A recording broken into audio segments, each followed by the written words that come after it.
اللہ کا فضل دنیا میں صورتحال یہ ہے کہ نوجوان تہجد کی طرف بڑھ رہا ہے،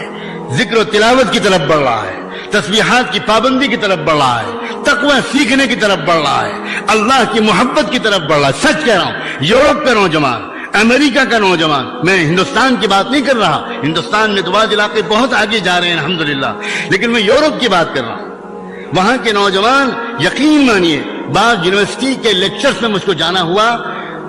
انگلینڈ کی بہت مشہور یونیورسٹی ہے لیڈس یونیورسٹی، آکسفورڈ اور کیمبرج کے بعد سب سے بڑی یونیورسٹی یہی مانی جاتی ہے، بلکہ انجینئرنگ کی فیکلٹی کے لحاظ سے لیڈس یونیورسٹی نمبر 1 پر ہے۔ اس کے کنونشن ہال میں میرا لیکچر رکھا گیا، میں وہاں پہنچا، میں نے دیکھا تو میں حیران رہ گیا، اس لیے کہ جو نوجوان بیٹھے ہوئے تھے پورے ہال میں، ان میں تقریباً 40% یا 30% نوجوانوں کے سروں پر عمامہ تھا اور پیشانیوں پر نماز کا نشان تھا، اور جو لڑکیاں بیٹھی ہوئی تھیں پیچھے ہال میں ایک طرف کو بالکل تقریباً 100-150 لڑکیاں،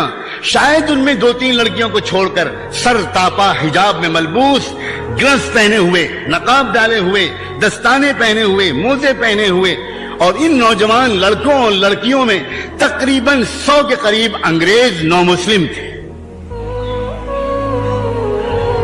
میں جب ہال میں بیٹھا اسٹیج پر تو میں سمجھا کہ یونیورسٹی کے لوگ شاید کم آئے ہیں، اور میرا نام سن کر شہر کے اپنے تبلیغی ساتھی، مدرسے کے لوگ، دیندار طبقہ بہت زیادہ آ گیا۔ جو لوگ آرگنائز کر رہے تھے پروگرام کو، ان کو میرا تاثر چہرے سے شاید سمجھ میں آ گیا، تو انہوں نے ایک بہت حکمت عملی سے مجھ سے کہا کہ سب کا تعارف ہو جائے، سب لوگ اپنی اپنی جگہ پر کھڑے ہو کر تھوڑا تھوڑا تعارف کرا دیں آدھے منٹ میں۔ میں نے کہا بہت اچھا، یہ تو سنت ہے۔ تو تعارف ہوا، تعارف سے پتا چلا کہ یہ سب اسی یونیورسٹی کے پروفیسرز ہیں، لیکچررز ہیں، اسکالرز ہیں، اسٹوڈنٹس ہیں، لڑکے اور لڑکیاں ہیں۔ وہاں ان ملکوں میں تو نوجوان اختلافات میں پڑے بغیر اللہ کو راضی کرنے کی کوشش میں لگا ہوا ہے، آخرت کی طرف آگے بڑھ رہا ہے، اتباع سنت کی طرف آگے بڑھ رہا ہے۔ اس کو فکر یہ ہے کہ میرے اندر تقویٰ آ رہا ہے کہ نہیں آ رہا، میری آنکھوں میں اللہ کی محبت کا اثر آ رہا ہے کہ نہیں آ رہا، میرے اندر غریبوں کا ہمدردی آ رہی ہے کہ نہیں آ رہی، میرے اندر رشتہ داروں کا ساتھ اچھے تعلقات رکھنا یہ آ رہا ہے کہ نہیں آ رہا، میرے ماں باپ کو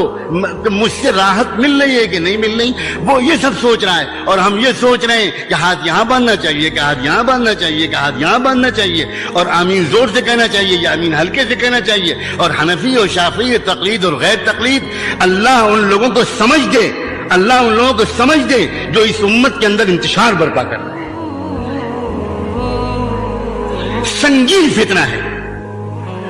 میں یہ زبان نہیں بولا کرتا، اور میرا ہمیشہ انتہائی پازیٹیو مزاج رہتا ہے،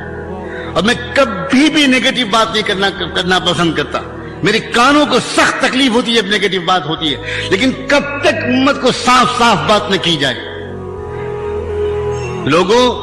اس قسم کے مسائل سے اپنے کو دور رکھو، یاد رکھو، قسم کھا کے ہم کہنے کو تیار ہیں، امت میں محمد رسول اللہ صلی اللہ علیہ وآلہ وسلم کی سنتیں اللہ نے طے کر رکھا ہے، کوئی سنت اپنے محبوب کی مٹنے نہیں دے۔ چنانچہ حضور کی کچھ سنتیں امام مالک کے ذریعے امت میں زندہ، حضور کی کچھ سنتیں امام ابو حنیفہ رحمۃ اللہ علیہ کے ذریعے امت کے اندر زندہ، کچھ سنتیں امام شافعی کے ذریعے زندہ، کچھ سنتیں امام احمد کے ذریعے زندہ۔ یہ سب کے سب امام سنتوں اور حدیثوں پر عمل کرتے ہوئے اور کراتے ہوئے دنیا سے گئے، اور ان میں سے کسی ایک رائے کو سنت کے خلاف صرف وہ شخص کہہ سکتا ہے جو بالکل جاہل